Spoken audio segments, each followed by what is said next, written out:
এই মুহূর্তে আমি আছি আমাদের কলেজে। মূলত আমাদের ভাইবার দিন, আমাদের ভাইবার আগের দিন আর কি ফেয়ারওয়েল হয়েছিল। আমি সেখানে বলেছিলাম যে আমি একজন এন্টারপ্রেনার।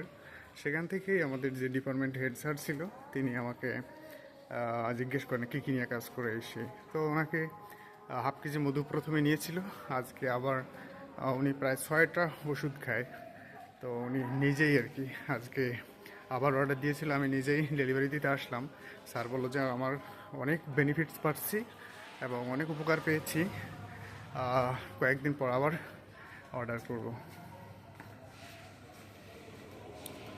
তো এটাই হচ্ছে আমাদের মিশন আসলে, আলটিমেটলি সর্বোচ্চ ভালোটা দিয়ে সর্বোচ্চ ভালো উপকার করা। এটাই হচ্ছে ঐতিহ্যবাহী উত্তরবঙ্গের অক্সফোর্ড খ্যাত রংপুর কারমাইকেল কলেজ। কাজ করার সার্থকতা আসলে এগুলোই।